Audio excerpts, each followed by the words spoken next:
meeting to order. It's 6:05, not 10 to 10 as that clock up there says. Please turn off and go down on your cell phone. It's Tuesday, October 9th, 2012. Champaign County Board to the whole meeting for Justice and Social Services, Policy, Personnel Affairs, and Finance. Roll call, please. O'Connor. Petrie. Here. Quisenberry. Here. Richards. Here. Rosales. Here. Schrader. Alex. Here. Ammons. Anderson. Here. Denzel. Yes. Here. Berkson. Here. Betts. Here. Carter. Here. Cowart. Esri. Here. Olderfield. James. Here. Jay. Here. Kibler. Here. Kurtz. Langenheim. Maxwell. Here. McGinty. Here. Michaels. Here. Mitchell. Mosier. Weibel. Here. We have a quorum. Mr. Kurtz, who's announced he's out of town, and Ms. Anders has a medical problem. Seek approval of the minutes for the meeting of the whole for September 11th, 2012. No meeting have been addressed. Moved by Mr. Gonzalez. Second. Second by Mr. James. Discussion.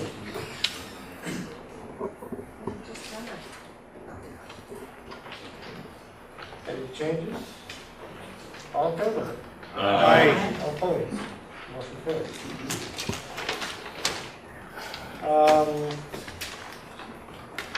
Approval of the agenda and any agenda. Moved by Mr. Esri, second by Ms. McGinty. Oh, sorry, Ms. Holyfield. She's here. I'm here. Oh, Ms. Holyfield, second by Ms. McGinty. Discussion of the agenda. All in favor? Aye. All opposed? Motion carries. Public participation. None tonight. Communications. I have one on your desk. You have a call for nominations for Martin Luther King awards. Three that are combined by the cities of Champaign, Urbana, Champaign County, actually UI and Parkland. Please note that nominations must be received by Friday, November 9th at 5 p.m. in the city of Champaign. Please, Jen, let's go ahead. I have a couple here. Come to the mental health board. I just went around and placed on your desk, and I will bring some of you guys down. I forgot you. There is a brochure about the disability fair that's this October 13th. It's this Saturday from 9 to 2 at Lincoln Square Village. And you'll see it does say it's the 6th annual, and it's been getting a little bigger each year. We have over 70 vendors that will be bringing information, all kinds of things that people can pick up to share if they have someone in their family or someone they know. In addition, there are games and musical entertainment. Some of the people with disabilities have a room where there are things like jewelry and so forth that can be bought, but there's a lot of freebies to pick up, and would encourage you to share that with anyone you know, and perhaps come by and at least for part of your day. The other page says congratulations to Community Elements for achieving the success development stage of the PLL implementation. The PLL is the Parent Witness Love and Witness that is now in its third year in our county. The money for parenting love and witness comes all from the mental health board's budget. I think it's $116,000 that they put into that. And in searching for this program, people from our juvenile detention center, probation and so forth, looked around the country to find a program that was proven effective. It was performed in other areas. And so across the top, you see survival, stable, success, And our counselors doing this program have reached that success level. And that's very good for where they are. Dr. Sells, who developed this program, is out of Atlanta. He trains the counselors, and there's constant communication. Julie from Community Elements, which was the mental health center, was monitoring and so forth. And so last week they had a celebration.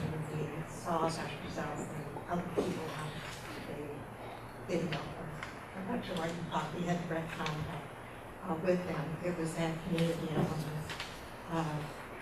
Our counselors, I thought at the celebration that they were one of other teams that had reached this level, but did find out that of all the ones in the country, our counselors have been the only one to reach that level at this point in time. And the thing that makes the program so effective is that it's not only working with the youth, but it's working with the families, and both have to sign a contract on the agreement that they will stick with it.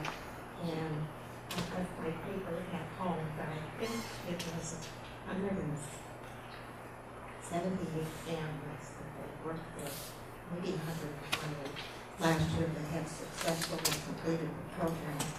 And that is 89%, and that's really remarkable for that kind of stick-to-itiveness.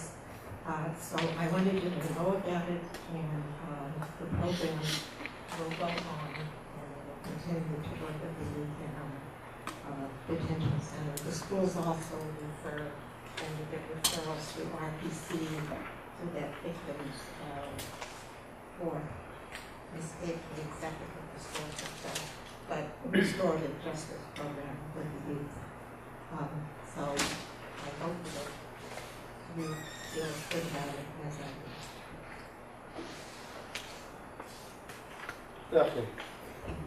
I just wanted to share with you that the Convention and Visitors Bureau has put together a 2011-12 annual report that will be sent out to Deb very soon so that everyone can see what the highlights of their fiscal 2012 year, and how, by telling their story through an increased performance, reporting, operating the Champaign County Welcome Center, hosting the Hot Rod Power Tour and other community signature events, and completing the strategic planning process. We've been working diligently at coming up with a plan to put in place to drive more businesses to Champaign County through the Convention and Visitors Bureau.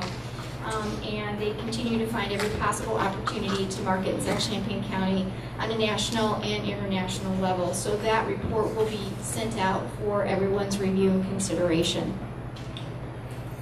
Betsy. Yes, I wanted to let everybody know that a town hall is scheduled for District 6 residents on the 14th of October, Champaign Public Library from 1 to 2. Any other communications? Okay. Let's move on to Justice and Social Services with Mr. Richards.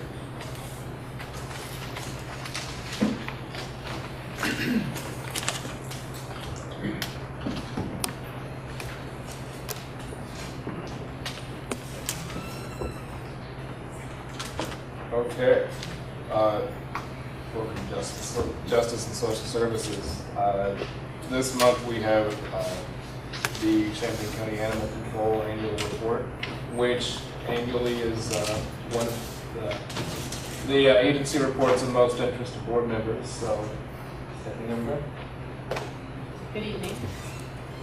The good news is the animal control department is pretty much the same as it was last year, maybe a few animals less, which is good news.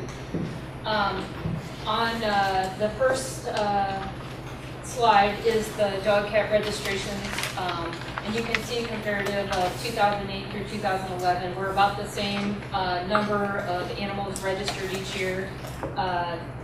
We've had an increase in cats for 2011, which is good news. People are starting to get into the routine of vaccinating and registering their cats. the ordinance changed in, I believe, 2005 that required cat owners to register their pets, just like dog owners. So people are starting to get into that routine. The vets are regularly supporting the vaccination and registration of cats. So we did see a 400 cat increase in registrations for 2011. Dogs remained about the same. So, and we're kind of on schedule to remain about the same for 2012 as well. The number of animals impounded for 2011, we had 1,115 dogs and 783 cats. That's a few animals less than we had in 2010. We had 27 other animals, which we had a whole lot of chickens last year. I'm not sure what that was all about, but we had about 12 chickens come in. So other animals, ferrets, guinea pigs, those small pocket pets fall into that other category. That was kind of an increase because we had that large number of chickens. The majority of the animals that are impounded in our facility are brought in through animal control officers that pick them up on the streets. So we have 3 full-time animal control officers that provide the service for the unincorporated area of the county, the city of Champaign, and all of the villages with the exception of Rantoul, Bonneville, and Homer, and the city of Urbana. Urbana has their own animal control officers.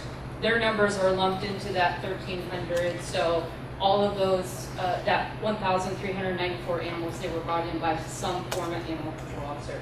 531 of the animals impounded were brought in by citizens who found them on the street. So the next slide, or the next handout is the number of cats impounded for 2011. We had 783. Unfortunately, only 38 of them were reclaimed by their owner. That's down from, I think we had 42 reclaimed in 2011. So we only have about a 5 to 6% reclaim rate for cats versus 40 to 50% reclaim rate for dogs. So unfortunately for cats, they're not quite as valued as the dogs in the community, but we're working on changing that. 7 of the cats were transferred to the Humane Society.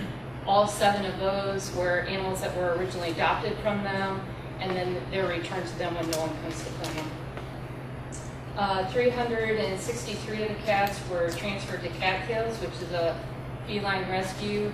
Dr. Reed, who works for us, has a non-for-profit organization which takes cats and finds them homes, spays and neuters them, and finds them homes. She's based out of McLean County. She lives in New York, so that's what that facility is. 2 cats were transferred to CatSnap. That's another cat rescue group. Those 2 cats were cats that were originally adopted from them, so they went back to them when they were unclaimed. And 373 cats were euthanized last year. The majority of the cats that are euthanized because they're feral. Feral cat is kind of a wild animal or a pet that's kind of reverted back to the wild. Those cats don't make good pets, so the majority of them are euthanized. So 373.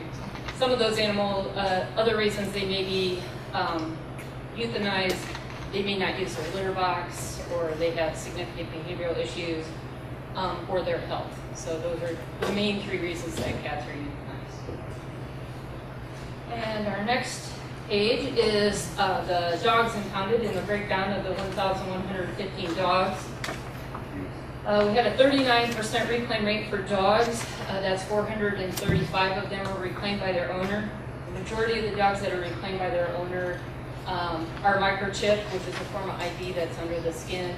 We're able to scan all the animals that come in, and then we can locate the owner through that. So the majority of the dogs that we're seeing are microchipped, and it makes it a lot easier to find their owner.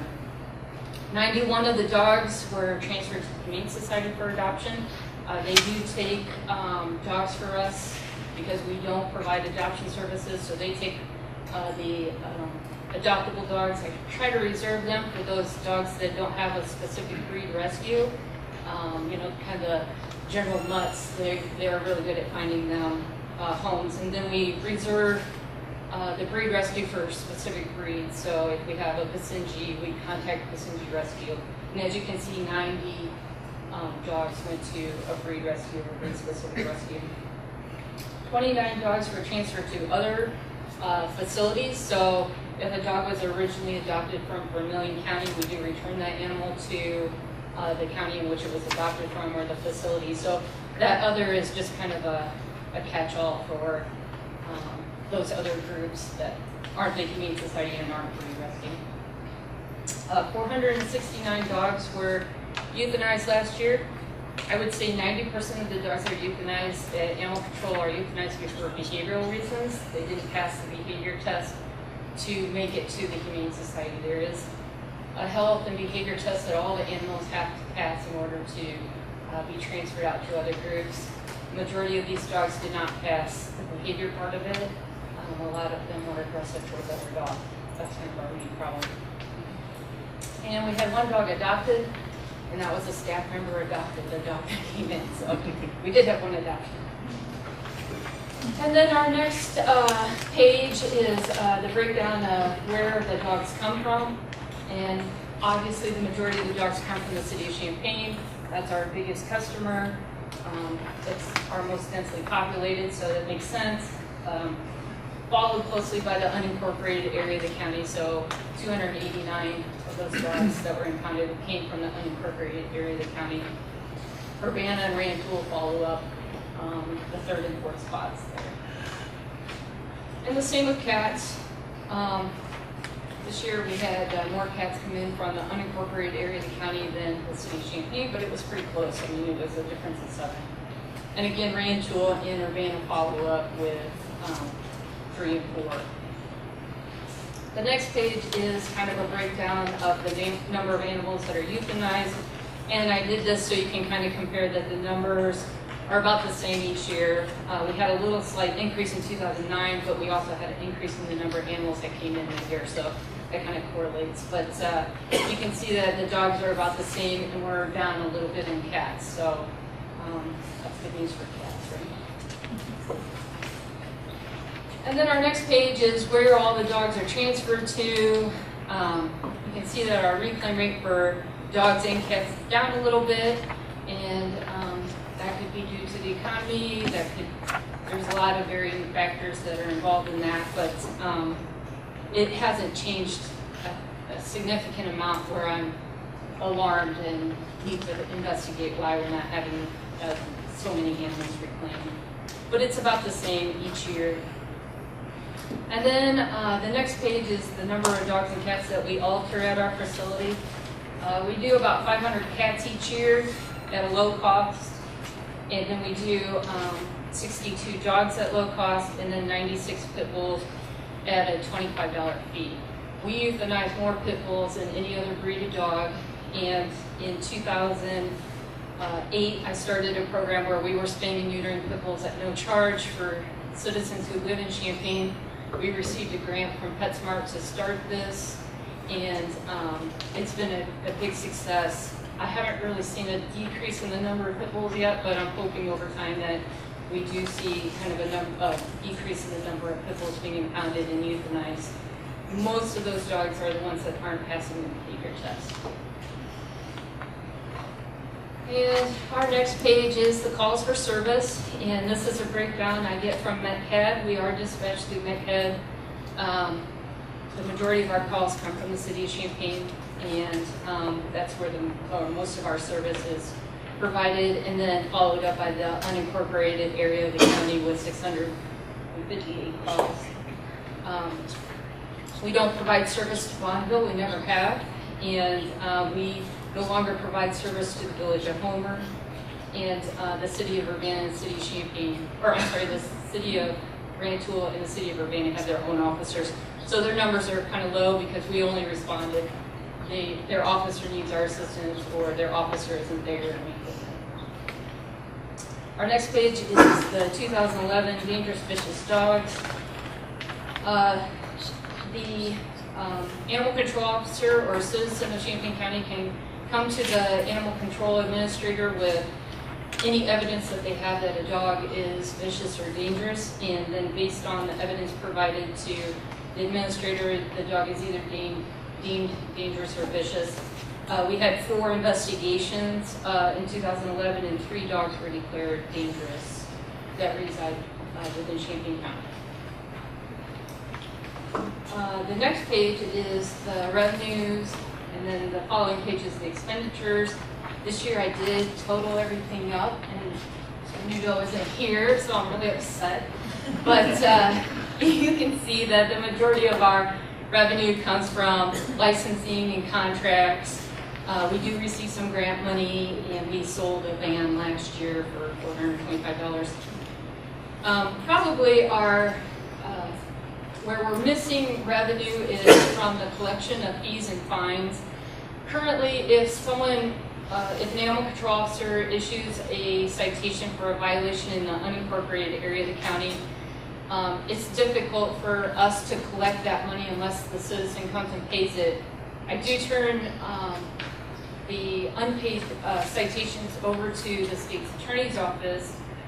They send the person a letter. If they don't respond with the money, then nothing really happens to that citation. We could take them to court, but the cost to my department to pay for the state's attorney's office is always more than what I'm getting from the ticket. So it isn't in the animal control department's best interest to really pursue those fines. So I'm working on doing some research on how other counties handle this. So far, what I found out is our fees are kind of low. So a lot of counties are, they have a $200 fine for running at large. So that kind of covers the cost of taking it to court, and they're probably making $50 on each unpaid citation. So I'm in the process, and I hope to have some more information for you, and then maybe we can come up with a better way to collect those fees and fines for the animal control department. But that's probably the only area where I think we can draw in some more money. We did raise the registration cost, and it will go up again in January 2014. But we are right in the middle of the pack on registration fees. Some counties have much higher, and a lot of counties, it's only $6 to register your pet. So, we're kind of in that middle area. And then for the expenditures, of course, personnel is our biggest expense, and the city of Champaign does their contract pays for 80 hours of service, so a lot of that personnel cost is paid for by that contract. Commodities about $60,000, and then services about $72,000. We did buy a van in 2011. We bought a van in 2012, so those expenses shouldn't carry on for the next couple of years. And then the final kind of section is the animal bite section. I mean, this is kind of where, I'm sure you're not that interested. I'll just kind of give you the general. We had 253 dog bites that were reported to us last year, 98 cat bites, and then 33 other of those goats and rats and squirrels. We had a huge epidemic of squirrel bites on the campus. We had like 20 students bitten by squirrels, and they were feeding them, and then the squirrels learned to attack the students because they knew that there was food involved, and so people were getting bitten, jumped on, and all kinds of scary stuff. So I think we kind of have that under control with the help of McKinley Health Center, and that number's gone down quite a bit. But that's why that other, and we had 2 goat bites last year, very odd, but so that is the others, but then the dogs and cats are still great. You can see the city of Champaign is our biggest customer, but they're also our most populated. And then followed by the unincorporated area of the county and the city of Urbana. And then the rest of it is kind of breakdown by victim's age and whether the animals are altered, and really only animal control geeks are interested in that, but I'll be more than happy to answer any questions anyone might have. I got a couple of questions. First one is, what do you do with the bodies of the deceased animals? Do you have them cremated, or do you bury them on site? We take them to the landfill. You do? I would suggest maybe you might want to contact Fort County, because I understand that there's a gentleman who goes around and he has a mobile crematory. And I This is the most cost effective. It costs about $50 to take an entire truckload of animals to the landfill. It's not ideal, but it's cheaper than crematorium, and it's cheaper than paying someone to cremate them for us. We do donate. Some of the carcasses go to the U of I, the vets do choose them, but the majority of them do go to the landfill. Don't let out purchase that because that'll be groundwater safety. But the other thing is your expenses, according to my quick math, were about 15,000 more than your revenue. So do you have a fund balance that you're drawing on, or? I don't, but I took those numbers from the budget, and we balanced out last year, so maybe my math might be off a little Well, mine bit. could be, because I did. But we did balance our budget last year. But that was one question that Al and I had last time. Even though you told them that, I do appreciate that because that made it easier for me. But if you would at the end just summarize, this was our expense total, this was our revenue total, and we could sort of see right at a quick glance, because, a little bit shaky here at night. But thank you, that's all I have. Mr. Rosales, you have a question? Well, I had the same question that Stan had, but I also have another one regarding other animals other than cats and dogs. Do you also accept calls for reptiles and other species? We don't provide wildlife removal services, so if you have a squirrel that's getting into your ag, we don't provide that type of service. I don't have the manpower to do that. We refer those, there are services that do that. But if you have any kind of wildlife in your living space, we will respond to that, remove those animals. We had a person had a giant corn snake in their house. We went and removed that, it was in the living room. So if a wild animal does get into your living space, we do go out and remove those. But if you have a woodchuck living under your shed, we don't provide that type of service. But we've gone out and rustled up chickens, and we had a stray goat, and one year we had a 32-pound tortoise. So you do respond to those other animals. And you don't respond to a wild turkey? No, and that actually, thank goodness, was Urbana had the wild turkey problem, and then we had a wild turkey that was hanging out on Duncan Road, and there was a huge concern about its safety, but you just can't catch a wild turkey. It's not as simple as, giving it treats and luring it to the van like most dogs, So luckily that turkey, I think, found its way back to the wild. With the number of animals pretty much the same, why are the dog bites up 70% and the cat bites over 100% since 2007? Well, we didn't keep that great of records in 2007, so our record keeping has gotten a lot better. We probably have maintained similar numbers, but because of 2007, I had one employee keeping it, and she misunderstood how it was supposed to be happening. So that would be the discrepancy there. But we've seen a slight increase in the number of dog bites for this year, and I don't really have an explanation for that other than maybe people aren't being quite as responsible as they have in the past.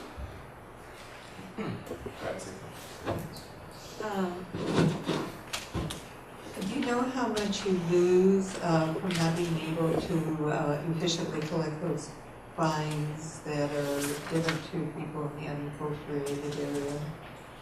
I'm guessing anywhere from $5,000 to $10,000 because Okay. Our officers are just not issuing the citations anymore because It's not worth the effort. I understand. It kind of demeans the department because people know that there's not going to be any follow-up. So they kind of in 2005 it was gung-ho. We were really issuing citations, but now it's trickled to maybe one or two a month. I understand perfectly. And just a curiosity question, on some of your statistics, you talk about returning the animals to X and Y and Z. How do you know the animals have come from those particular venues? All the animals that are impounded, so when the animal control officer brings it in, they fill in a form of where they brought the animal from. And if a citizen brings it in, we require them to fill out a form stating where they found the animal. So we try to keep very close track of where each animal came from, because if it comes from the Village of Rantoul, I charge the Village of Rantoul $10 a day for keeping that animal for them. So we keep very close track, and those animals it's kind of a gray area, they just kind of get lumped into the county. Occasionally we'll pick up an animal from U of I Vet Med, and they won't have collected where that animal exactly came from. Thank you very much. One of these problem chickens, where are they coming from? They actually all came from Champaign this year. Yesterday. Stan, I think you were next. Yeah, quick follow-up, Stephanie. Rantoul's had seriously a skunk problem this year, and every time we call animal control and that, they won't do anything. So if I told people to call the county, would you or one of your staff members come out and get them? No. Sorry. Yes. Do you have any idea how our euthanasia rates compared to other places in the world? I think, I don't have like any specific numbers, but I think our community has a fairly low euthanasia rate, and I think that's because we've had, the Humane Society has always been very responsible in promoting spaying and neutering. Not a lot of communities have had that kind of support there, and so I think we have a fairly low euthanasia rate. I know for the city of Indianapolis, which is not even a comparison, but they euthanize like 23,000 animals a year. So What percentage is that? I don't know, but that just seems like a crazy number of animals to be euthanizing. I mean, you would just be doing so many a day. I can't even imagine what that would be like. James. I just wanted to mention, Stephanie, that it looks like if you didn't have to buy a van this year, you would have been in the black by about 16,000. So, good job. Thank you. You're doing a good job. I'm trying really hard. Any other animal control questions? Okay. Thanks, Steph. Thanks. Have a great night.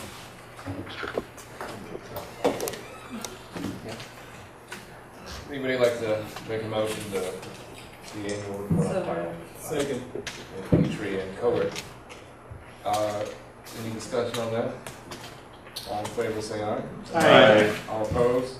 Okay. Next up, we have our monthly reports. Make a name. Motion to place them all on file. We have an omnibus motion, put those on file. Is there a seconder? Second. From Alex? Sure. Yeah. Is there any discussion on the reports? Fortunately, they're not too exciting. Nothing's really been going wrong in these. We do have some catch up on Head Start. Any discussion? I find them very exciting. I didn't need to make reports like that. I'm sorry, Mr. James. Is there any other discussion? All in favor of putting the reports on file? Aye. All opposed? Okay. Is there any other business? Okay. Under the chair's report, let me take a minute and talk about the main thing that the Justice Committee's been doing, the task force. We've met 3 times since the last Justice Committee meeting. First, I'll go over the timeline before I forget it. October 22nd is going to be our next meeting, and theoretically, we will have a preliminary report that we will be putting together between now and then, and be putting this presentation together on the 22nd, or the committee may decide to schedule another meeting. And we are planning to have a presentation for everybody at the November Justice meeting, so they can share their findings, and if any county board members have any questions, they can do that then. And that should be set up, so we're doing that really before the before ILPP is really getting started. So people have the report, and they can either give feedback on that, or at least we'll be able to read it for when we're going through that process. We're going to have the task force at the next meeting vote on whether or not it wants to be asked to be extended. We had discussed having a county board vote tonight on having the extending them, but the chair preferred to have that vote to make sure that the task force wanted to be extended, and then leave it so that the next board can decide what it wants to do with the task force and what else needs to be done. In the meantime, the task force will be able to work with ILPP on its report. And they can certainly do that as individual members, even if the task force is disbanded. Diane? I just, with their report coming out next month, I think that we should probably just wait to see what they've got before we decide to extend it. Then we know what does or doesn't need to be. Well, and the way the current timetable would work would be, if they decide to ask to be extended, it will be at least the December meeting before the next board would decide what it wants to do with the task force. And really, they can certainly work with ILPP on their project, but the work of the committee and the preliminary report should be done by the November meeting. And if we're on schedule, we'll get the work done here in October. So that should be no problem. Any other questions on the task force? Okay. We don't have anything for consent, and that's it for justice. Ready for the next up, policy personnel opposed with Mr. President.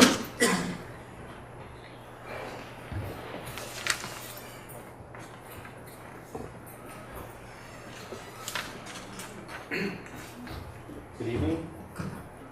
All right. First up, you'll note 2 resignation letters from the Local Foods Policy Council. First item that we actually have to take up would be a appointment to an unexpired term for that same counselor, Iris.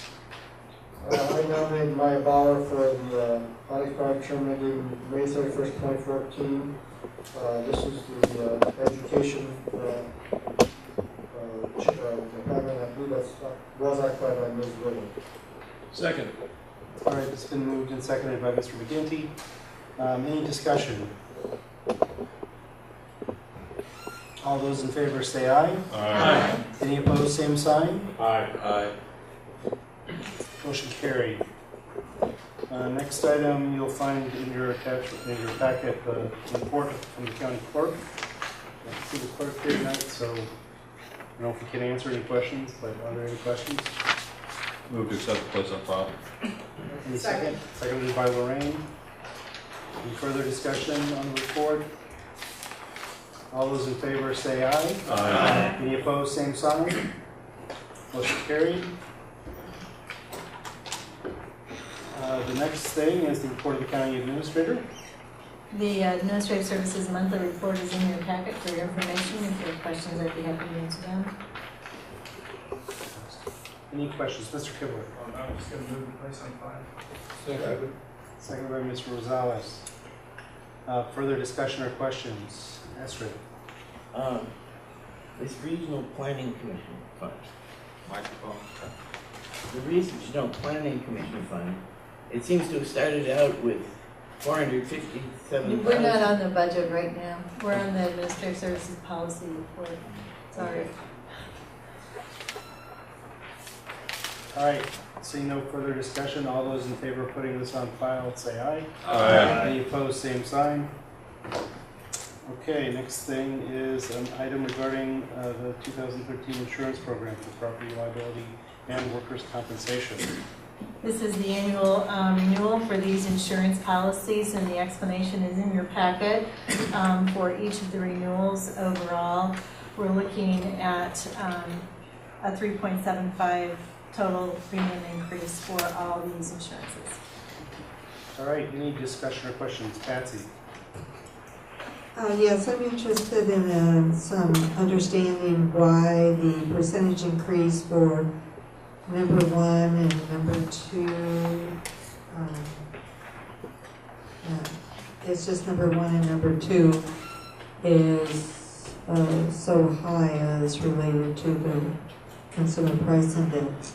Molly Rollins, who is our broker, is here this evening from Diamond Brothers Insurance, and I'm going to defer to her to provide that information. Molly, she's asking about the Cincinnati Insurance property, inland marine boiler, and the liability coverage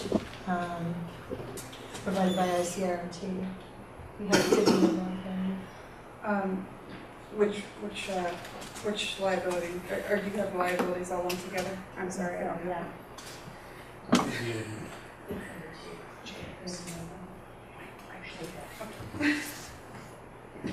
Motion for purposes of discussion. Move to approve for purposes of discussion. Second. All right, all those in favor say aye. Aye. No, Oh, we're sorry. just waiting a second. Sorry, get ahead of myself. Okay, thank you. The overall increase in the general liability is coming just from the experience overall for the counties within the program. We're seeing on average with the majority of our counties 10 to 12% increases, so you guys have had very good experience. So they only took a smaller percentage increase on your insurance coverage this year. As to the boiler and machinery, it went up this year due to reinsurance rates, due to the insurance company having to purchase higher reinsurance rates, which affects the underlying insurance rates, and that's where that is coming from. Again, you have not had any losses in that segment, so overall the increase on the boiler and machinery looks large. However, the building limits and all of those things were increased as well for inflation, so that's accounting for some of the exposure increases, accounting for some of the rate increase as well. Thank you. Yeah, no problem. Sure, Patsy. Thank you very much. I don't know if you were the person to answer this, or maybe it's Ms. Busey, but number 6, the primary flood coverage. Are these 3 county properties in the floodplain, or? Yes, they are. Yes, they're in a high hazard. Great planning. They're in a We've high been there hazard. over 100 years. They're in what we call a 100-year flood zone due to the Boneyard Creek, and they are in what is considered a very high hazard flood zone due to newer federal regulations. Many insurance companies have pulled the ability to write primary flood insurance because the federal government wants you to purchase it through their flood plans, specifically when it's in a flood zone. Thank you very much. Mr. Alex.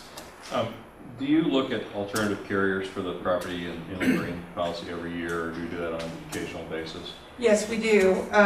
We looked at Chubb. We looked at a program through ICRMT for their property insurance. We looked at Travelers as well. Cincinnati was still by far the most competitive, and we've had very good claim service from them when we have had issues arise. They've been very responsive. So.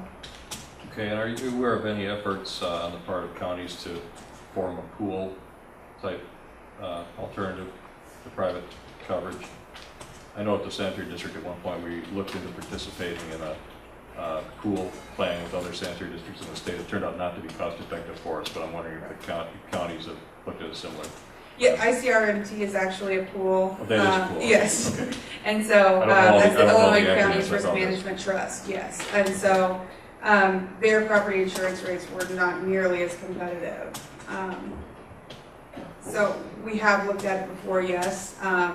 But they will even tell you, most pools will tell you, there's probably 6 or 7 different pools here in the state of Illinois that are widely used, and they actually use Chubb Insurance Company the majority of the time to place the property outside of their own pool due to their rates being so high. Okay, thank you. Any other questions? Okay, are we ready to vote? All those in favor signify by saying aye. Aye. Any opposed, same sign. Okay, the next item on the policy agenda is the rules changes that were discussed at last month's POW. Move approval for purposes of discussion. A motion from Mr. McGinty, second from Ms. Brookson. Mr. Alex. Just to reiterate, again, I appreciate the board's consideration of this. The proposal is relatively straightforward. It would be to take what is currently Committee of the Whole number 1, consisting of highway, ELUC, and facilities, and break those out such that they would meet as individual committees as they did in the past, while retaining justice, policy, and finance as Committee of the Whole number 2. There would therefore be 3 committee meetings a month, of which each county board member would attend 1. could attend more, but would only be obligated to attend one committee of the whole meeting and one full board meeting. This was described in the memo that was circulated last month. Again, I appreciate everyone's consideration of this. I think it's not a perfect solution, and I certainly respect that there are arguments for and against, but I believe it's worth trying, and I would encourage the board to support it. Mr. Rosales. What is this proposed change of rule to Rule 8, rule changes that we have on our table? That is a piece of information that was provided to me in the course of discussing rule changes as a suggestion to amend the rules to allow the organizational meeting to make some rule changes at the organizational meeting. Because normally our rule changes require notice of 15 to 14 days. And of course, at the organizational meeting, the board has not been seated yet. The newly elected board members haven't been there, so there's no way to appropriately notice potential changes that might be considered at an organizational meeting. Nothing is being proposed with regard to that tonight. I just asked Ms. Busey to have that text available to us because one of the suggestions that's come up is to let the new board figure that out at their organizational meeting. This was suggested as a route to get to that, but at this point, it's not part of the proposal. So this is the way it is written and has been written? No, the italics, I think, indicate the additional text that would be amended to the current rules. So if we approve this, will be moving forward from tonight or in 2 days? It does not currently. Pius, that's what you're here about? I'd like to amend the motion to add the proposed changes on page 15 and as a line of Rule 12.3. It's been proposed that the amendment that was placed on your table be added. I'm sorry, this is what's in the package, this is the one I. Oh, okay. This is your amendment, right? Right. Okay. Do I have a second? Aaron seconds. Discussion about the amendment on page 15. Mr. Alex? Mr. Weibel, could you speak to this briefly? I mean, I think I understand it, but I want to make sure I understand the implications of it. So from time to time, we're given items which are, say, something a grant request that has a deadline that's after the appropriate town meeting and before the county board meeting, or some other item which needs to be passed quickly by the county board. Go to the rules, it has to go through committee, but this will allow us to say, okay, this is bring to the board without suspending the rules. In the past, actually, I just brought this item to the county board, but then I realized there's a rule, this rule wasn't there, so then I asked for us to suspend the rules. So basically, this would do what we've been mostly doing. Patsy? Yes, I would like to amend the amendment and let me see how it's written. And approved by 2/3 vote of the board. Mr. Parliamentarian, could you advise me on whether this is a Question I have is since you have to provide the 14-day notice, I don't think you can actually entertain an amendment because it will not have been properly noticed if you intend to send this to the full board. I think what Mr. Betts is saying is that your text amendment, Patsy, was not shared with 14 days prior to this meeting, and so it could not be, it has not met the standard of rules changes being provided to the county 14 days beforehand. She could amend it, but then we'd have to have 14 days. Or is that 14 days for the board meeting? We don't have 14 days right now for this. Yeah, we do. Okay.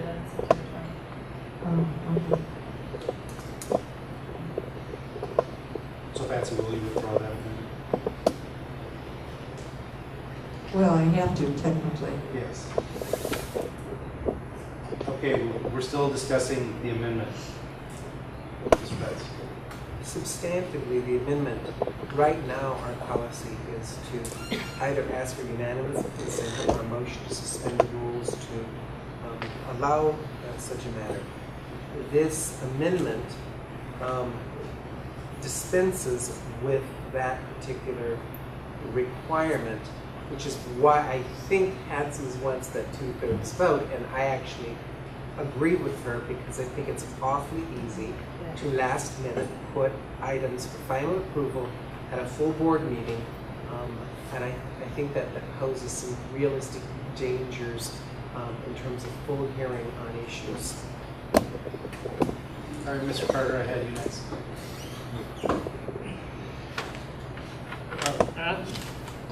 My feeling is, I don't know why we don't go back to all form of committee. Right now, we're just talking about Pius's amendment. We'll get back to talking about. Just the committees. oh, okay, I'm sorry. All right, anybody for round one? Okay, Pius. In response to Mr. Best's comment, it says the item has to have a time period that has to be engaged. I mean, we're not trying to see something in at the last minute because, for this reason, it's because it's due at a certain time point. But certainly the board has the right to say no. They say, well, we haven't had time to discuss this, we can kill it. I'd like to recognize the administrator. I actually think the way this currently works is your rules say that any item, only items first presented to the committee of the whole or a special committee of the board shall be placed on the agenda for the board. That's what the rule says. When that hasn't happened, a suspension of rules is allowed by a simple majority vote of the board. So I don't think this has required you. I think oftentimes you have items on your agenda that end up there because in the agenda preparation, it has to get done and it didn't get to committee first. I think Pius's point is half the time we forget to suspend the rules because it didn't go to committee first. So I don't think it has ever required unanimous consent, and I think a 2/3 consent would be a higher standard of requirement than what your current rules state.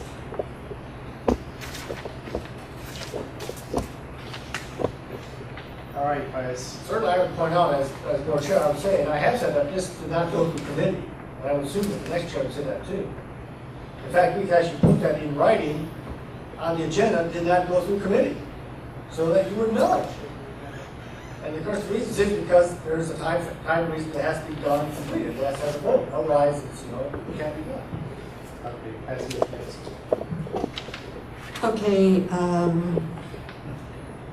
based on what Ms. Busey just read and reminded us of on our rules, isn't this superfluous? Mr. Betts. I guess I'm starting out where I was almost 17 years ago, objecting to things being put on the agenda at full board the last minute. And in general, I don't like the idea. Whether it has this rule, a suspension, etc. I know there are times when it is necessary, but I think it is a bipartisan issue that has happened in the Republican chairs and Democratic chairs. But I think it's something that should strongly be discouraged from happening, which by discouraging it from happening, it would be forcing people to do the work in an accurate and timely fashion. I'm not going to support this. It's my swan song of saying I want stuff done in the most timely fashion possible. All right, any further commentary on the amendment? Nancy? Yes, I sent out electronically a memo to all the board members, and there's a hard copy on your desk. And number 3B, I addressed this very issue, and that's where I came with either 2/3 or I recommended 2/3 or 3/5 vote on this very issue. So I can't support it as written. All right, are we ready to vote on the amendment? Requested roll call. Do I have a second for a request for roll call? Second. All those in favor of having a roll call vote, say aye. Okay. Let's have a roll call vote Petrie, on the amendment. Petrie, No. Richards, No. Rosales, No. Weibel, Yes. Alex, Yes. Anderson, Yes. Benzel, Yes. Bergson, No. is that no? No. Betts, No. Carter, No. Coer, No. Esri, Yes. Holderfield, Yes. James, No. Jay, Yes. Kibler, No. Langenheim, Maxwell, No. McGinty, No. Michaels, No. and Quisenberry. No. The motion failed. Now we are returning to discussing the rules change that would go back to our first Cal being changed to 3 separate committees. Mr. James. Well, I think Lloyd was gonna say this, so I'm gonna jump in there. You know, we're just fine tuning it, and I can see the reasoning behind some of it, but I would either, in my mind, stick with the Cal system as it now is, or either go back to the committee structure, because to me, it's just gonna get confusing. It's gonna get lost in the shuffle. The new people are gonna do the same complaining that some of them used to do before about not having the information. So it's either or, and fine tune it, hybrid, put it together. It's like having a Prius and I'm trying to run on my battery and I'm out of gas. But I just don't see it, so I'm not gonna support it. All right, Patsy, next. Am I allowed a point of clarification here as the cart before the horse? Mr. Rosales brought to our attention a proposed change to Rule 8, which we cannot take any action on tonight. I understand that. My understanding from Mr. Bett's comment earlier would be yes, that we Okay, I can't understand. take that up this evening. I understand that, but it seems to me that the logical order here is for us to take action on this first and then action on these items, so we then have an order for whatever the next board, when seated, will know what to do. Right now we're discussing something that seems to me we're going to vote on something that seems to be before this change of Rule 8, and it seems Rule 8 should come first. Other comments? Mr. Alex? I would like to, I guess I'll comment to that, and then I have an amendment to make. With regard to the Rule 8 language, I think the idea there is to accommodate rule changes that the new board may choose to make. And in discussion of the issue that's on the table now, there were a number of members of our caucus, at least, who felt that current members of the board, based on their experience with the committee of the whole and their former experience with the committee structure, would like to participate in the vote. So I think it's appropriate that the current board takes action on this item, rather than this being something that takes place at the organizational meeting. Therefore, I would argue that the Rule 8 changes presented here are somewhat orthogonal to this. I mean, they're independent. That being said, the county administrator pointed out that we probably need to clarify the language in the motion as far as the effective date. So I would offer the following amendment to indicate that the changes as proposed would take place December 1st, 2012. Do I have a second on that? Second. All right, discussion. And Mr. Carter, I apologize. I had you down for discussion. That's all right. Do you mind if we take this amendment up before we go back? Okay. So this is an amendment to indicate when this takes effect. Any other discussion on the amendment? All those in favor signify by saying aye. Aye. Any opposed, same sign? Aye. Motion passed. Sorry, Mr. Carter, the floor is yours. With Oh, regard to you're the not? committees, Okay. yes. Well, I just don't like the idea of the committee as a whole, because when you come to the meeting, you're not prepared to vote on a lot of these items that you don't know anything about. I don't think that's fair. I think if you're gonna sit up here and make judgment, you should know is what's going on. And committee, form of government would give you that knowledge. And it worked good for a long time. I don't know why. To me, committee as a whole is not democratic. I'm gonna just tell you. It's not democratic, and we shouldn't go that route. So I'm not supporting. I like to see all the committees go back with committee form of government. That's what I'll support. All right, further discussion. Okay, Roll call vote. Yep. Do I have a second? Okay, this is a roll call vote on the rules changes to eliminate one committee of the whole and move it to regular committees. Well, could I correct myself? Go ahead, Mr. Carter. Okay. Could I make amendment to that effect?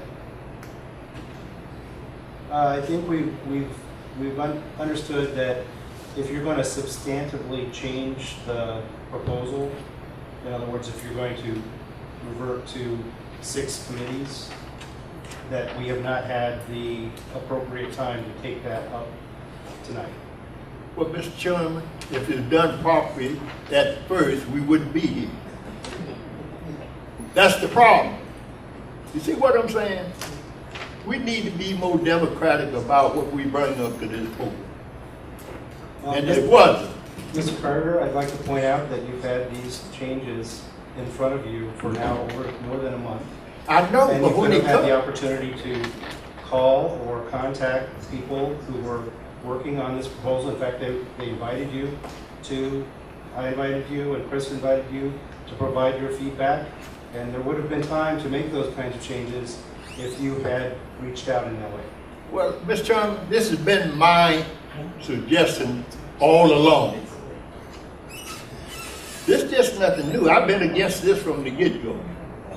And I think a lot of members here know that. Now, when you started, don't tell me that you told everybody. When this thing come up, it was already cooked and done, and throwed it up for a few people to look at. That's not democratic. If you're going to be democratic, you put it on the table and let everybody have their say. Then put it together. Not make your ideas and bring it up here and throw it on somebody else. All right, we were in the process of calling a vote, a roll call vote. I'm sorry, Ms. Holderfield. Let's have a roll call vote. Petrie? I'm sorry, Mr. Chair, can you clarify what we're voting on? We are voting on the proposed rule changes that you received in September, and we've been discussing this evening. I want to be clear. Is that the three? I'm sorry, Mr. Chair, can you further clarify? What does a yes vote mean and what does a no vote mean? The motion is for the rules changes. So a yes vote would support the changes to add 3 committees and retain 1 committee of the whole, starting as of December 1st by your amendment, Mr. Ellis. And a no vote means? A no vote act means that we are not going to change those rules. So the current committee of the whole structure would continue until such time as this board chooses to change it. Thank you. I just got a question, Mr. Chair. I didn't quite hear you because you're talking soft. Is that now separating the 3 in this packet? That is what this would do. Okay. Highway, facilities, and ELOC would return to being individual committees. But finance, justice, and... I understand. Okay. I understand. You have a question, a point of order? Yeah, Patsy? I do. I have a clarification question. It's still not clear to me the vote we take on these rule changes that are pages 13 through 30 and the relationship of this next item that will probably come up next time, proposed change to Rule 8. We passed this as a board, and we're passing this along, yet then the next board can do whatever it wants to do? It always can. We cannot bind, as Pius is so apt to point out, we cannot bind the future board by our actions tonight. They can always do something else. Now let's proceed with roll call, please. Petrie, Yes. Richards, Yes. Rosales, No. Weibel, Yes. Alex, Yes. Anderson, Yes. Benzel, No. Bergson, Yes. Betts, I'm not gonna be here. That's a good reason to vote No, I think I'm gonna vote no, just to be a grouch. Thank you. I'm not a grouch. I'm voting Carter, No. Coward, Yeah. Esri, Yes.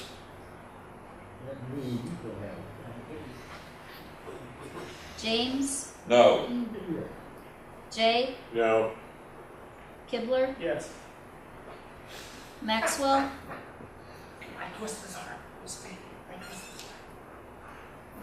Yes. McGinty, Yes.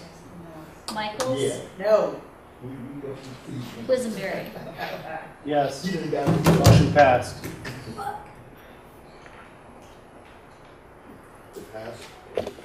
It did pass 13 to 12-7. Oh, 12-7. Okay. That. You have a question, Patsy? No, this will be re-voted upon on the board meeting. As always, next week, yes. Thursday. Can we get some order, Can you get also the tally? 12-7. What was it? 12 to 7. Patsy, you had a question? Well, I have a request, if I may. I would like to request, since you're in the role as policy chair this evening, that the proposed rule changes that I sent out be on the policy agenda for next month, which provides the amount of time necessary for review. All right, thank you. Let's chat about that. Okay, thank you. And Mr. Alex? I would make the similar request for the proposed change to Rule 8. All right, noted. I believe that is all from policy because there's no chair's report. Consent. For consent agenda, we only have the insurance thing. Item number 3, that's Next up is finance, Mr. Nichols.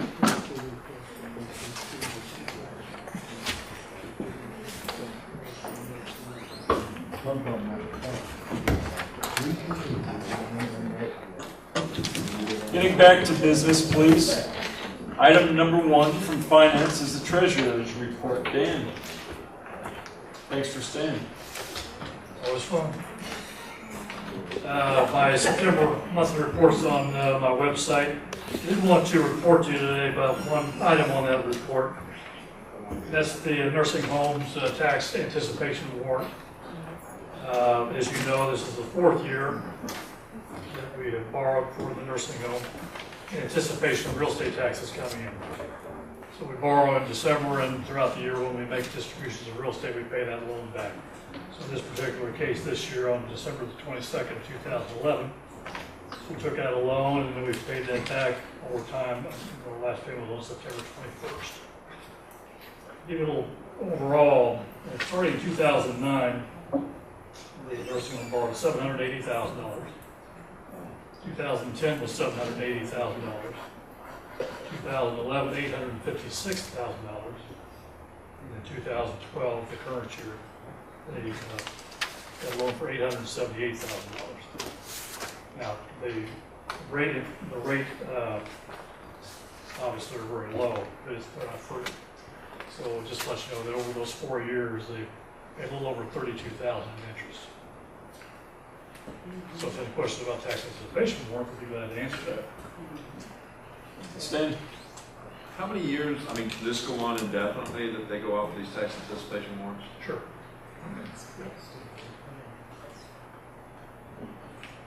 Chris, if there are no more questions about the tax anticipation warrants, I had an unrelated question. Joe? Years ago, I apparently had an unpaid parking ticket for the University of Illinois, which I didn't know about for about 10 years.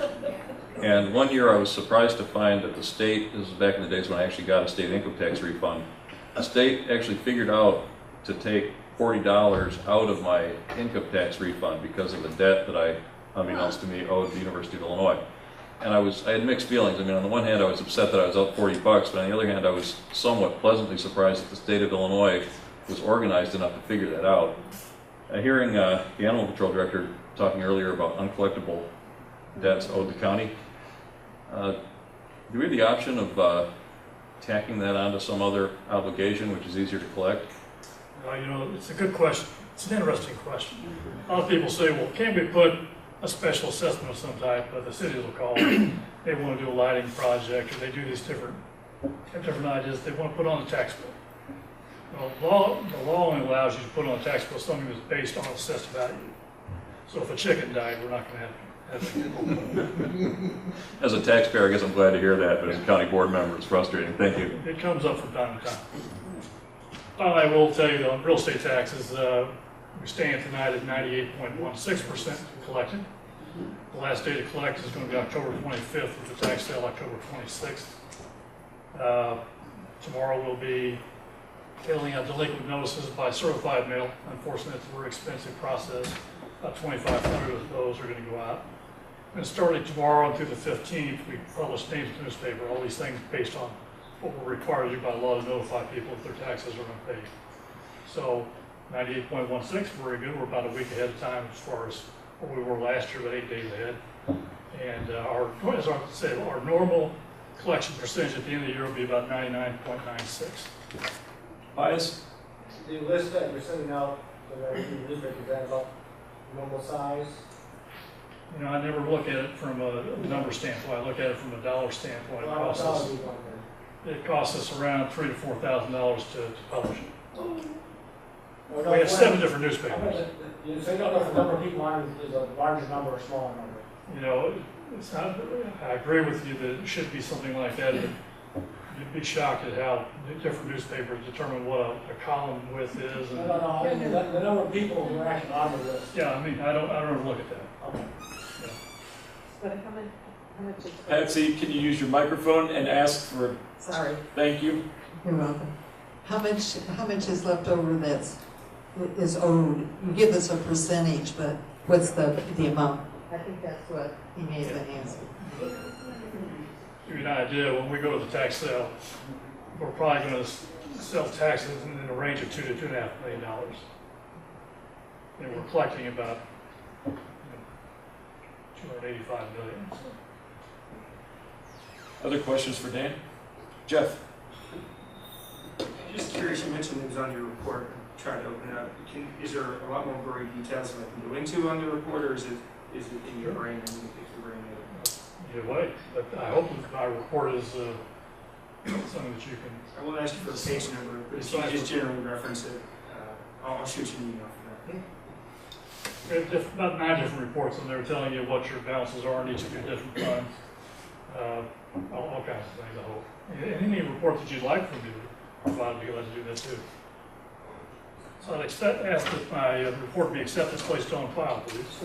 Second. Motion by Lorraine, seconded by Geraldo. Any other questions for Dan? All in favor say aye. Aye. Any opposed? Motion carries. Thank you, Dan. Thank you.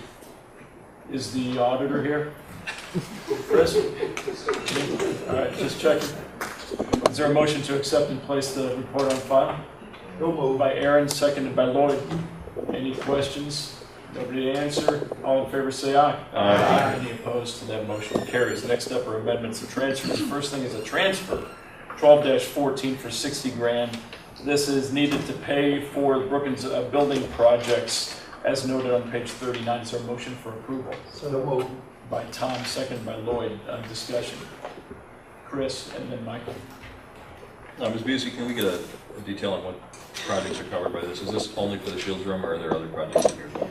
No, this is for other projects, and basically, because there were savings in personnel, they wanted to move it. Currently, RPC has a request for some remodel of some of their space because the GIS consortium is moving out and they want to reconfigure it. There is a request, we have some slight remodeling to do on the space where GIS consortium is moving. We need to move a door because the Park District is going to take an office there and install a window. So, and I believe there's an issue with the elevator on the gym pod east side.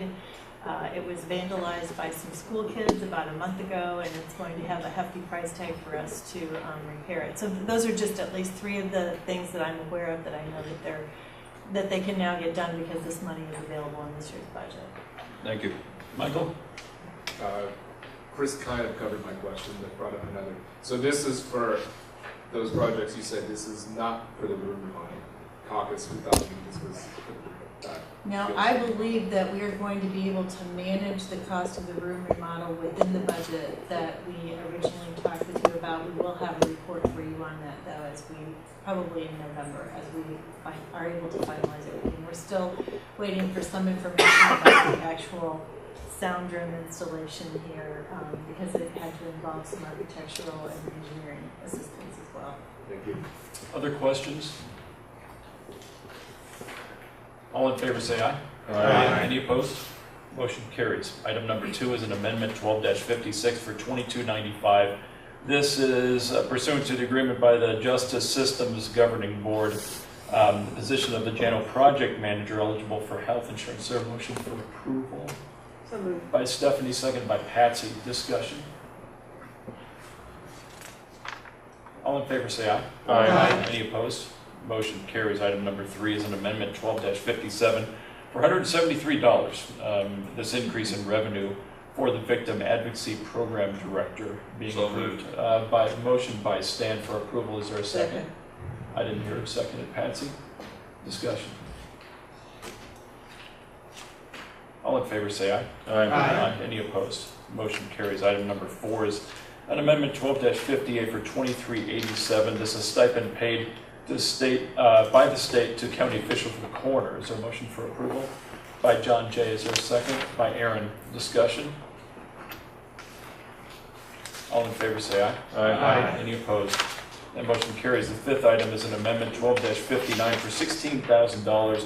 This is related to the GIS consortium move out of the RPC. Is there a motion for approval? So moved. By Stan, second by Stephanie. Discussion.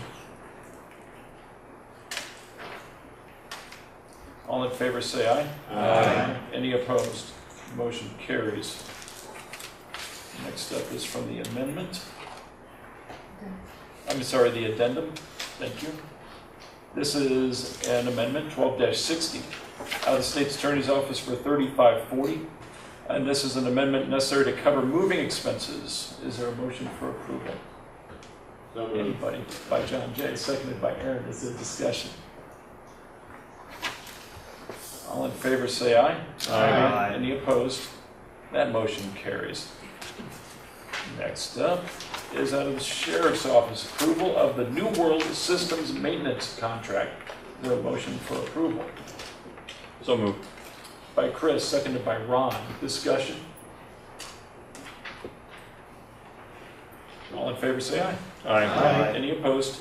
That motion carries. Next, from the IT Director, request for waiver of the hiring freeze. Is there a motion for approval?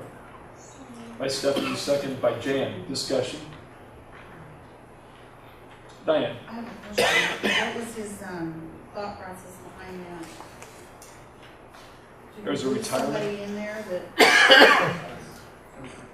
We have a programmer who's retiring November 30th, and this programmer is actually the individual who's worked with the Kronos payroll system and all the reporting that goes along with that for payroll since its inception in 2007. And we really don't have a current staff person. We need a programmer who can take over that responsibility. And in fact, would like the benefit of even some transition time with a new employee having the ability to work with the current employee to really get that system down. Because especially going into end of fiscal year and then end of calendar year, there are some very critical reporting issues and requirements that are all tied to the payroll accounting and payroll technology systems. And I guess I don't have a problem with that, but I guess I might be a little bit confused because I thought we did something about this earlier, that it was okay to go ahead and get everybody on board before this guy retired. Am I thinking of another discussion or something? I thought we already said it was okay to do this. It was probably another position in IT, but I think it was a year ago. This is a recent announcement to us that we're going to be leaving. Jeff? Thank you. Deb, can you talk a little bit about the IT staff right now? I assume they're extremely overloaded, that they couldn't transition work, at least in the near term, to allow for maybe a longer period for hiring? They're hoping that they don't have to. Hoping, or what is, because in actuality, we have a hiring freeze, so what is, in being in the software industry, you can transition over work if you have man hours available to do it. We don't have another individual who's in this position classification who would be able to take on this responsibility. So, and we have a concern about training someone who's not a programmer to do this programming work and hoping that at the end of, a hiring freeze period, that person who wasn't a programmer, who might have been able to take on some of the responsibility, will appropriately train another replacement. We just believe that we have basically 2 programmers, and the second programmer is entirely responsible for the entire accounting system, real estate tax cycle system, and when we're going into the end of the fiscal year, and all the changes that occur within those systems in the December through February time period, we just don't think it's reasonable to expect that the IT department is going to be able to keep everything up and running with this position not filled. So it's also concerned that you're worried about the AS400 employee when they potentially leave. You're worried about everybody trying to learn basically every system.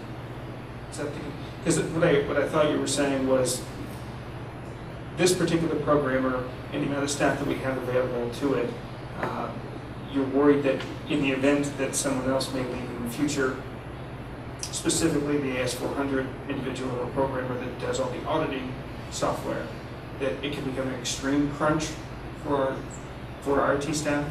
Is that the general gist of what you were mentioning? My perspective is that any staff vacancy on our IT staff creates a risk and a problem, because our IT staff is too small for the volume of support that has to be provided on a daily basis.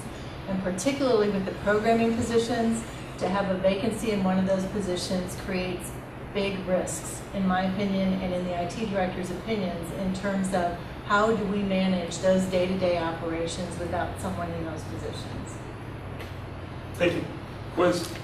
It's been my experience with Kronos that this kind of resource could be purchased from them as a professional service. However, it's also been my experience that the professional service that they provide is typically at 3 to 4 times the hourly rate that we would pay if we hired our own person.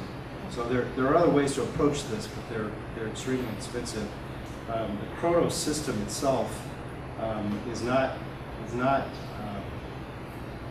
an AS400 developer would not necessarily be able to walk in there and work on it easily. I know, Jeff, you might think that IT folks are able to adapt like that, but it's a pretty specific system. It requires knowledge of HR and labor levels and details that are not strictly technology based.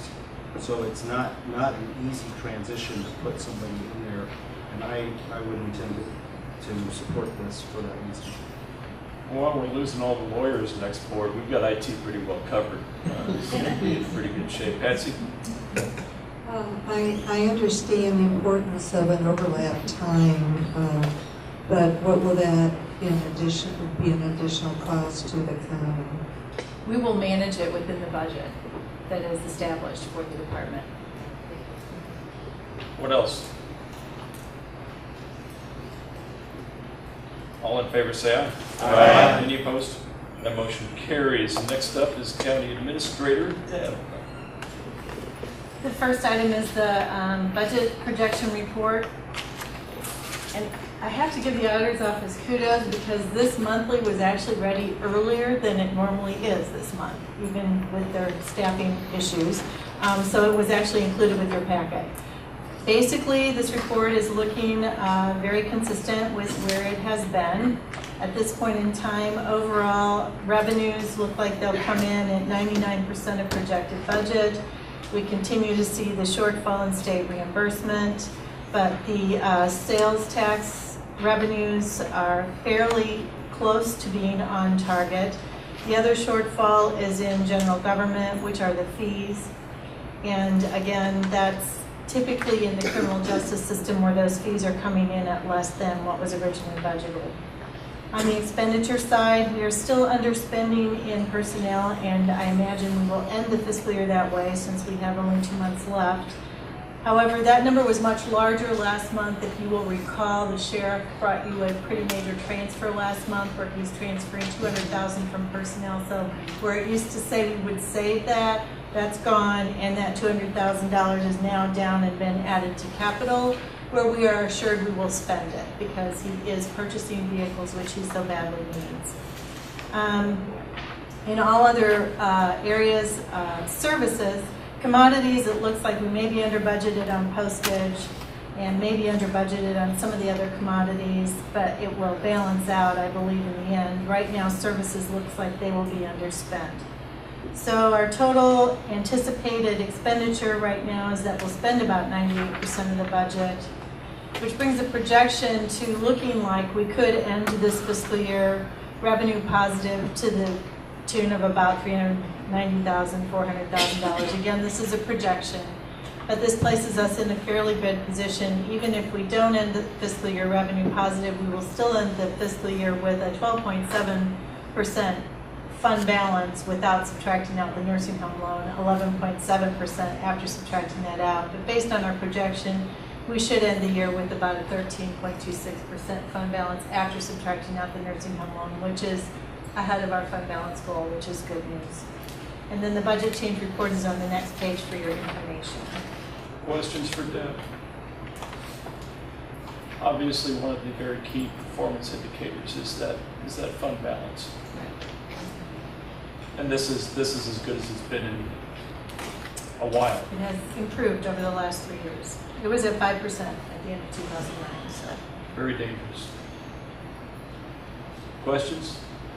Or a motion to accept and place certain reports on file by Jeff. Is there a second by Gary? Any other questions on that?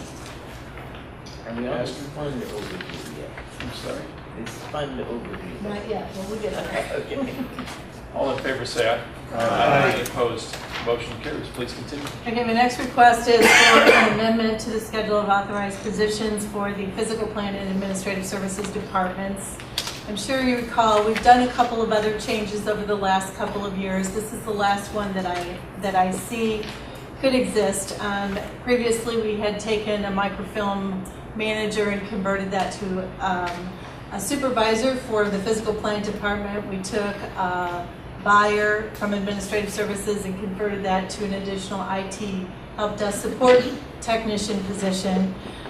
When we created the supervisor of grounds and maintenance for the physical plant department, there was a position in physical plant, the building services assistant, which had previously had responsibility for supervising the custodial staff for all 11 buildings, which is a fairly significant supervisory responsibility.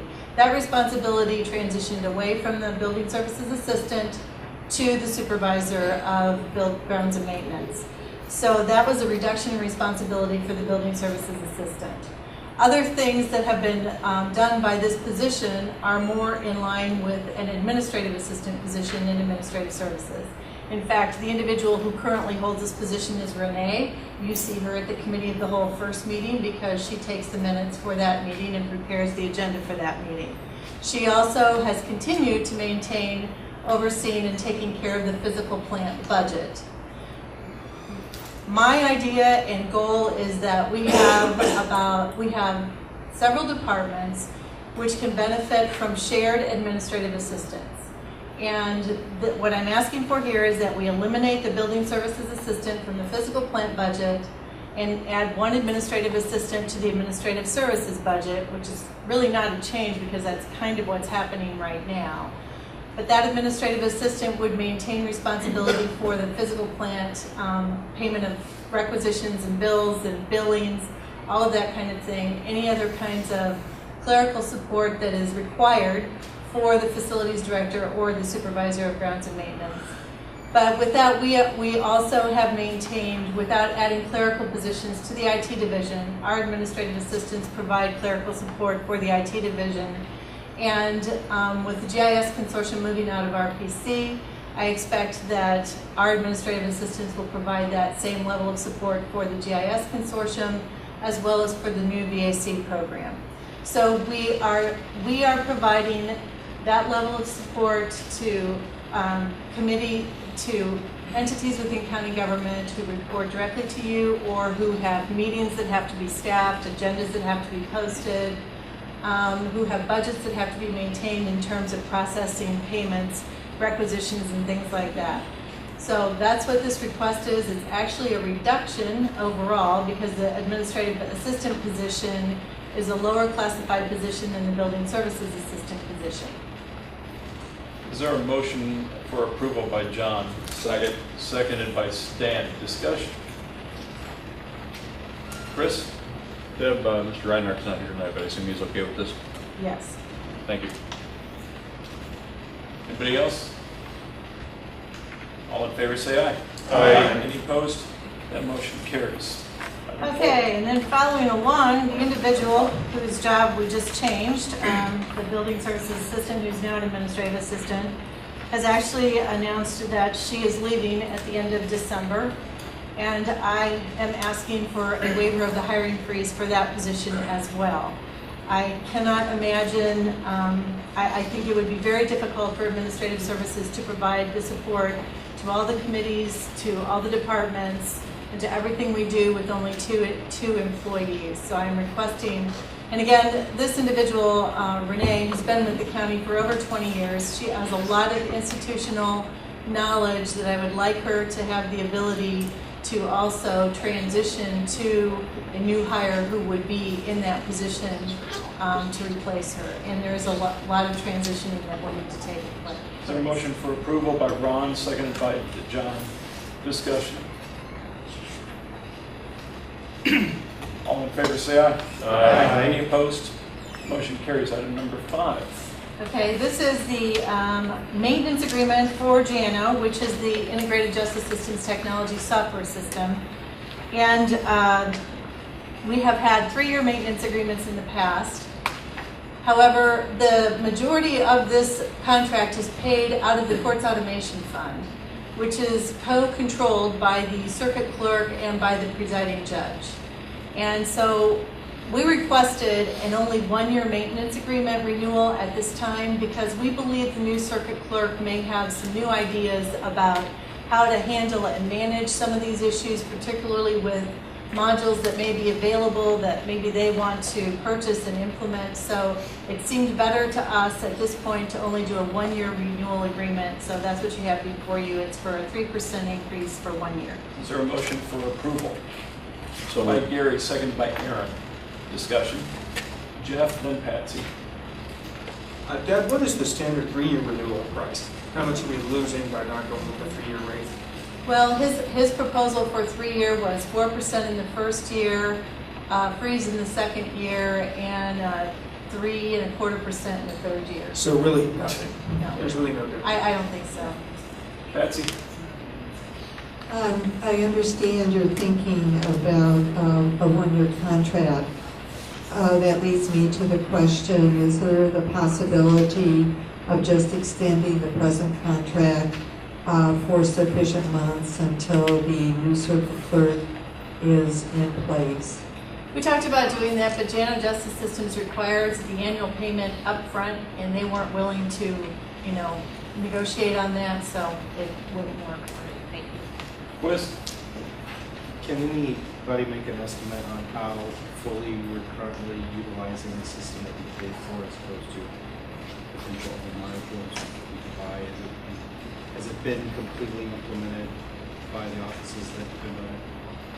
I think there are just 2 modules that I'm aware of that are not currently being utilized by the circuit clerk. Otherwise, the modules that were purchased are being fully utilized by all the other justice system offices. However, there is a lot of development going on because the AOIC, the Administrative Office of the Illinois Courts, is looking at e-filing and e-signatures, and all of that has been developed by JNO. But we really believe we needed the new clerk before the county could make any commitment to whether or not we want to keep going down that path. To clarify, if I might, you said there's 2 modules that haven't been used by the clerk. Are those ones, are those ones that we purchased and aren't using and are paying maintenance on, or are those ones out there that could be purchased? No, they were purchased, included in the original purchase. I believe on one of those, though, that we have not been paying maintenance because JANO acknowledged that we're not using it. So we're only paying maintenance on one module that we purchased for the circuit clerk that is not being utilized at all. I believe that's it. Thank you. Any other questions? All in favor say aye. Aye. Any opposed? That motion carries. Item number 6, the budget update. Okay, Astros.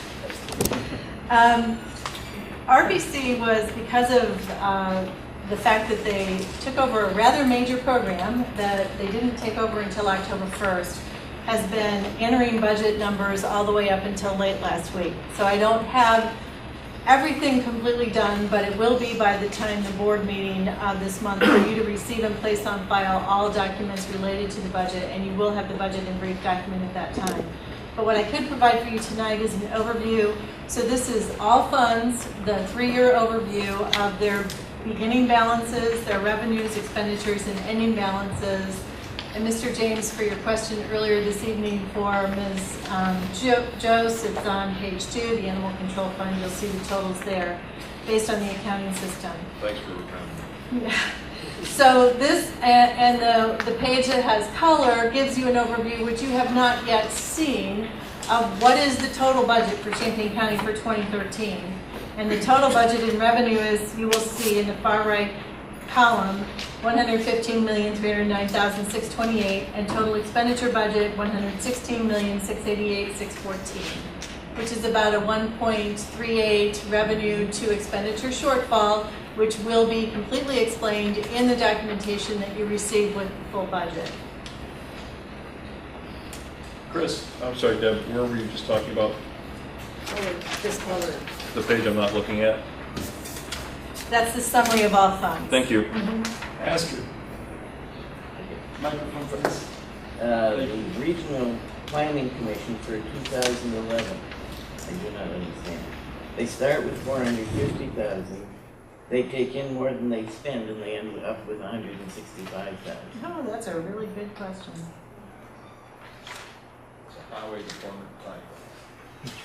I will check into that. Thank you. And the library fund, the law library fund, are they just trying to pay that down or spend that out or what? They are spending it down. They have spent it down, and now they're kind of equalizing so that they're spending what they take in. They had built up a bit of a balance, and they have spent it back down. Okay. And they did that partially to help the general corporate fund in 2010, 2011 when we were budget cutting.